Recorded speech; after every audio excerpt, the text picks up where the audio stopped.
Hello mga kalakwatsera! Welcome na naman sa panibagong kwento ng aking buhay. And today is a very special day dahil ngayong araw isa-celebrate natin ang aking birthday. Maaga pa nga lang ay tumungo na kami ng aking asawa sa palengke para mamili ng mga lulutuin. At syempre, hindi mawawala ang mga masasarap na ulam para sa aming mini handaan at swimming later. Bumili rin kami ng pakwan.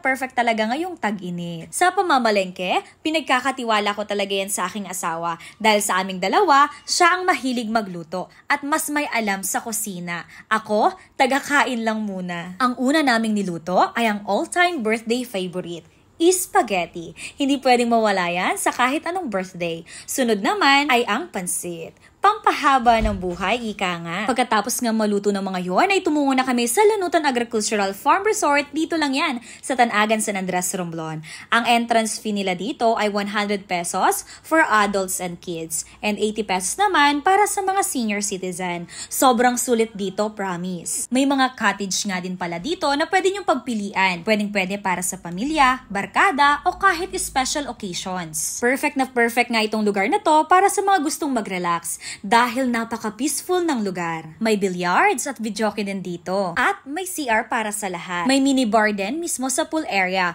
Kung gusto mo mag-relax habang uminom ng malamig na drinks, check na check dito. Pwede ring mag-overnight, may mga rooms sila dito. At dito nga sa taas, perfect ang view. Ramdam mo talaga ang probinsya. Preskong hangin at lunti ang paligid. Ang sarap sa pakiramdam. At syempre, hindi ko pinalampas na mabisita ang kanilang lettuce farm. Kaya sa mga naghahanap ng lettuce dyan, available na yan dito sa Lanutan Agricultural Farm Resort. Dito lang yan sa Tanagan, San Andres, Romblon. And by next week nga daw ay pwede na silang magbenta. Alam naman natin na ang lettuce ay napakarami nitong health benefits. Ito rin ay nakakabuti sa ating brain function at nakakatulong mag-relax. Kaya kung stress ka sa work o sa school, lettuce is life. At dahil sa taglay nitong fiber, nakakatulong ito sa ating digestion. Kaya kung medyo constipated ka or bloated, subukan mong kumain ng lettuce. Makakatulong yan para gumaan ang tiyan. Kaya wag nang pakawala ng health benefits ng lettuce. Simple man siya tingnan, pero grabe ang tulong nito sa ating katawan. Hindi nga lang pala lettuce ang tanim nila dito, kundi meron din silang mga petchay at iba pang mga tanim na gulay. At syempre, hindi mawawala ang ihaw-ihaw. At don't worry, may grilling area sila dito. At may bata nga ditong inggit na inggit sa kanyang kuyang naliligo, oh.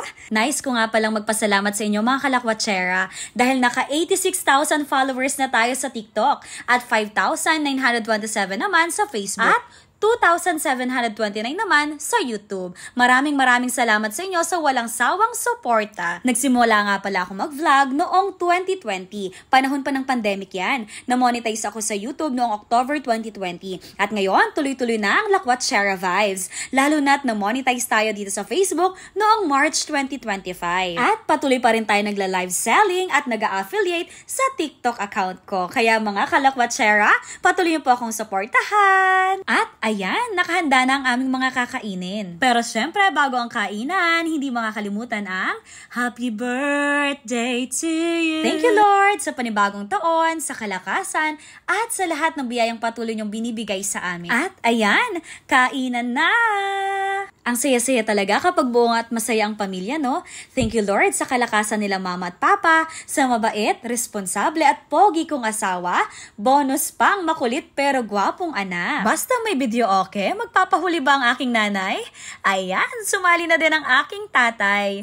Ayan naman, oh, pasayaw-sayaw pa yan. Pero ito talagang pambato ko pagdating sa kantahan. Kaya nga na-inlove ko dito eh. Uy, kilig katamis! Hindi naman magpahuli ang mga batang ito. Excited maligo. Kaya ayan, silang dalawa. Nasa tubig na. Ay abaw, si Austin. Enjoy na enjoy talaga. Dahil nga mainit ang panahon, kaya go na sa swimming. Kanya-kanyang langoy, kwentuhan, tawanan, at ang sarap sa pakiramdam kapag kasama mo ang mahal mo sa buhay. Salamat Lord, dahil sa gitna ng lahat ng pagsubok, binigyan mo ako ng isang buo at masayang pamilya. Hindi man kami mayaman, pero pinaparanas mo sa amin ng ganitong klaseng buhay. Simple, pero payapa, sapat at masaya. Lord, sana pagpalain mo pa ako. Bigyan mo pa ako ng lakas, ng mas maraming pagkakataon para tuluyan akong makabawi. Hindi para maging marangya, kundi para maibalik ko lang ang pagmamahal ng pamilyang nagpalaki at sumuporta sumuporta sa akin. Special thanks sa RRK MC3 sa napakasarap na cake. Maraming salamat din kay Ma'am Lea Del Repe sa pangmalakasang cake. Thank you so much, Ma'am Shibels. Maraming salamat sa panunood, mga kalakwatsera. This time, hindi lang ito tungkol sa lakwatsa, kundi tungkol sa totoong yaman sa buhay, ang